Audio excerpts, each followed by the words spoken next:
What is good, guys? It's Rey-Jay back with another video, and in this one I want to break down what's going on with SPY, Tesla, Nvidia, the QQQ, and a couple of other tickers. I'm going to break down what's happening with the economic calendar moving forward, what's going on with the earnings that just came out. You should be watching for as time progresses for tomorrow.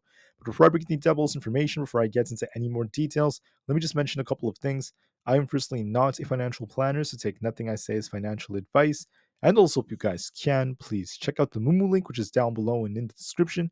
If you sign up for Moomoo, deposit $100, you're guaranteed 7 free stocks, and the offer ends in just about 3 weeks. Anyways, now let's break down what's happening to the market. In my video from yesterday, I said that I'm expecting a little dip to be coming to the markets, and we did see the market dip quite a bit when we opened. SPY was down quite a bit, so was the QQQ. Tesla dipped quite a bit too. A lot of stocks like Nvidia did end up getting their dips, but as time went on, some stocks did get bought back up, such as SPY. So did the QQQ, and now we're stuck within a range. So, despite the fact that we did dip, buyers are still defending, and the market's in a very, very critical range. Some tickers are looking weaker than others, such as Tesla, such as like the Neos out there. But I want to break down more details about this and talk about what I see a little bit later. But let me first talk about this. When it comes to our economic calendar, tomorrow is going to be Thursday, May 9th, 2024.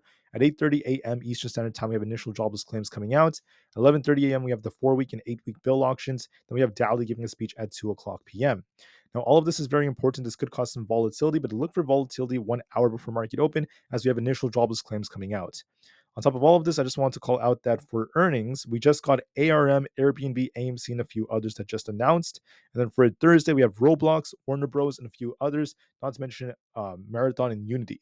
But in my personal opinion, I'm going to talk a lot more about ARM and Airbnb and then break down more details about other things out there. So, for ARM, their revenue forecast failed to impress investors, and that's why shares are tumbling. The shares are down quite a bit because when it comes to their guidance, things were not that great. So, for the fiscal quarter, we're just going to start with this. Their forecast revenue was in the range between 875 million to about 925 million, with a 9 point being 900 million, and the average estimate was about 857.5 million, which is not bad whatsoever. However, for the full year forecast, they also told us that their EPS is supposed to be between $1.45 and $1.65, which is once again aligned with expectations. But what's not too good is the fact that their overall revenue projection for Q2 was a little bit short. They were expecting much better numbers, at least amongst analysts, and the numbers we got were not as great. So, with that happening, with their overall revenue forecast not being as great, at least for the more medium term, that is why the share price is down quite a bit. That's why we saw a 7% drop right over here. And that's the reason why things are not as great because of what's happening with their revenue forecast. On top of all of this, their Airbnb earnings have also come out, and they were once again not so great. They beat earnings expectations for the first quarter, but their guidance was pretty weak, and that's why the share price is still down as well. So this is becoming very, very common with guidance not being this strong for a lot of companies. That's why we're starting to see some big nuances after these earnings come out. EPS was a beat for them. Revenue was a beat at 2.14 billion. They beat on EPS and revenue was up 18%. However, they also mentioned that revenue for the second quarter will come in between 2.68 billion and 2.74 billion. That is once again not the best because analysts are expecting 2.74 billion or more. So they're on the lower end of that, and that's a little bit weak from what analysts want. So for that reason, because guidance is not as strong, the share price is still down, and we're still seeing a lot more bears stepping in. For other things, the fear and greed index is currently at fear. Market momentum is currently greedy. It's still kind of shifting in that direction. And we're starting to see big changes right now. The put and call option positioning is kind of shifting down again. Still kind of stuck in this zero point 0.8 area. So we'll have to see if this ends up shifting or not. And market volatility is kind of neutral as we're approaching this key support on the VIX. The VIX is approaching the 12s, and it does have a tendency of bouncing off there at least as time goes on within a week or so. So what do I see for the markets? What is my personal opinion? Honestly, guys, SPY did get this dip, but then it got bought back up, so the buyers have defended. I did see this dip that was coming. It came, but it actually ended up failing to continue as we saw buyers defend, and they ended up getting the edge at the end of the day. So, what do I see for this moving forward? It really depends on which way we break. If we could break past 518, we could get another push attempt for 520. Even if we do push a little bit higher, I don't think that the market is going to push higher and higher for much longer because the VIX is at support. It's approaching its support in the 12s. And historically, it does bounce within a week or so once it reaches the 12s. And every time that happens, every time the VIX gets a big bounce off the 12s, the market sees a little pullback. So that's something that tends to happen. So we'll see if that ends up being the case within the next week or so. If we get some kind of pullback, the VIX is approaching some key supports. So we'll see if it bounces. It could still go a little bit lower, though. The market could go a little higher if that ends up being the case, because we're not at 12.5. We're still at like in the 12s. But I just want to warn you guys that since we're in the 12s for the VIX, it usually does not stay here for very long. It usually takes about a week or so before this thing starts to turn. So we'll give this some time. There's a very good chance this will bounce in about a week or so. And then once that happens, that will be because of the market potentially rejecting. So we'll wait and see if that ends up being the case within the next week. So for SPY, just to be clear, could we go a little higher? Even if it does go higher, it's fine. This thing could still reject later on. Anyways, that's what the VIX is kind of showing us. But when it comes to the way we're moving, there are different interpretations of this chart. You could argue that, hey, we have this nice liquidity grab right over here from this wick, and this thing is ready to launch higher. We could also argue that we're kind of turning and losing bullish momentum. We had this high here, came down, made a lower high, and we're about to dip. So either way, there's a bullish and a bearish case. We're kind of neutral right now because SPY was just going back and forth all day. So it's very indecisive. So I would say just watch and see. There's a bullish and a bearish case. If it breaks 518, then 520 is likely coming. If it loses 515 and fails to hold it, we're going to be dipping all the way down to 513.5. Otherwise, we're just range bound, and we've been stuck like this for the last like 3 days. So give it some time. I do see technicals that show we could dip a bit, but I'm just going to be very, very open-minded for this because SPY is kind of indecisive. The QQQ on the other hand is looking a little bit weaker because we're getting bearish momentum and we got a weaker close. The QQQ actually closed kind of red. But just to be safe, if we're bullish on the QQQ, you want to see it break past 441 to push up to the high. If we're bearish, you want to see it lose 439. If that breaks, we're going to be coming all the way down to 437. In my personal opinion, there's a good chance that this could dip a little bit lower. So the QQQ to me is looking a little bit weaker, and I think that there is a good chance that that could slow down. So with that being said, the QQQ, in my opinion, is looking a bit weaker than SPY. There's a higher probability it does retest 437 if we lose that 439 support. Otherwise, it is kind of range bound. So we just have to be open minded. We have to watch and see which way it breaks. But this chart does look a little bit weaker, in my personal opinion. For Tesla, Tesla's also looking kind of weak right now. We had this high right here, all the way up at 200, came down, made a lower high, and we're continuing to fall. Let me make it clear that we have this wick right over here that could lead to more downside. Our resistance is at this 175 area, the 50 EMA, and also at 178 above that, followed by 182. For support, we have 172 being our critical support. If we lose that, we're dipping to 170, then eventually all the way down to 168 we go. In my opinion, Tesla's looking a bit more bearish, but we need to watch for confirmation which way we end up breaking. It could retest our 50 EMA at 175, and we'll see if we end up losing that and continue to fall or not. But it is looking a bit more bearish, looking at the trend as we have bearish momentum. So we haven't officially broken past and above 175 yet, so we'll have to wait and see.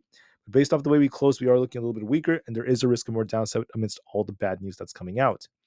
For right over here, we have Nvidia. Nvidia went all the way up to about 920, kind of rejected. Now we're stuck between this range. We have 908 as resistance and 892 as support. If we lose 892, we're going to be dipping all the way down towards 885 or below that. If we break past 908, we're going to be pushing up higher. In my opinion, this is looking a little bit more bearish as we're making lower highs and lower lows, and we got this rejection on it, and the trend is favoring bears a bit more on Nvidia. So look for a retest of 892 tomorrow. If we lose that, we're going to be dipping more. If not, it is what it is, so we just want to be open-minded. For other tickers out there, we also have Aapl. Aapl is range bound right now. Right now, Aapl is completely range bound. However, I just want to make it very clear that we have 183.5 as resistance and we have 181 as support. We're completely stuck within this range, and we'll have to see what happens from here. So as we're going back and forth, Aapl is very choppy, very, very sideways, not really doing much. And I said yesterday, it's going to likely be range bound for some time.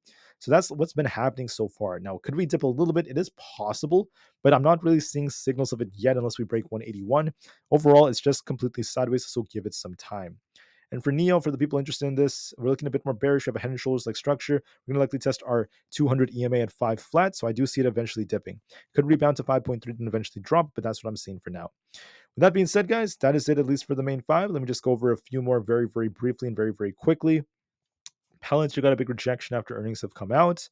It's kind of shuffling it, trying to hold 21, and then resistance is at 21.75. We've been going back and forth and back and forth, and I want to make it very clear that if we lose 21, we could even dip even more from here. For Super Micro, I just want to make it very clear that we're stuck within this range. We have resistance currently at this 840 area. We have support at this 799 area, and we could end up dipping even lower from here. So there is a risk of this dipping a bit. I think that it could actually continue to trade sideways, but just be careful because it might retest 808 and then come back up. We're stuck within a range, and we'll see which way we break from here as we're just trading sideways. But look for a little dip tomorrow morning and see if we get bought back up or not. For Rivian, we have resistance right over here at this 10.2 area. We have support at 9.95 and 9.64. It could actually dip a little bit more from here and then try to rebound. So look for a test of 9.95, and then we'll see if we bounce or not. For SoFi, it's kind of struggling. It's just trading completely sideways at the 7 area. So it's trying to hold 7, but it simultaneously has resistance at 7.06 and 7.14. So it might retest 7.14, come back down, and just continue to trade sideways. So give it some time. For the IWM Russell 2000, we have support at 202. It might actually retest 202, and we'll see if it bounces up or not. If it loses 202, it's going to be dipping all the way down to 200. If it holds 202, it's going to bounce. So watch and see if we hold it or if we reject. For AMD, AMD is also starting to downtrend right over here. If we end up losing 153, then we could come all the way down towards 150. If we bounce off this, we're going to be pushing all the way up to about 155. I personally think that the odds favor this actually dipping a little bit more. So AMD is looking a little bit weaker to me, so we'll see what happens after that. For ARM, we could be dipping all the way down towards 95. If we lose that, there's going to be a bigger dip coming all the way down towards, I wouldn't be surprised if we come all the way back down towards 90. We're looking very weak after earnings have come out. Once again, not the best of earnings for it. So that's why the share price is down quite a bit. For Coinbase, Coinbase is dipping a little bit. We're at support right now. I did call a dip yesterday. Watch this 207 area. If we bounce off this, we're coming back up to 217.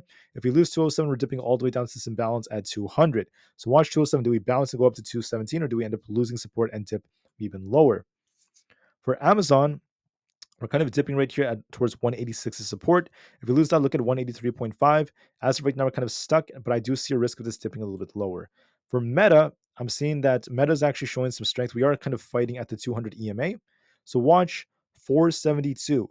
We're kind of shuffling over here. If we manage to break through this, we're going up to 480. If we kind of struggle here, we just go back and forth and back and forth and end up rejecting. We could be returning all the way down to 461. So we're at resistance and we're kind of fighting right now. So we'll have to see what Meta ends up doing. It's going to be a tough resistance, so we'll just wait and see.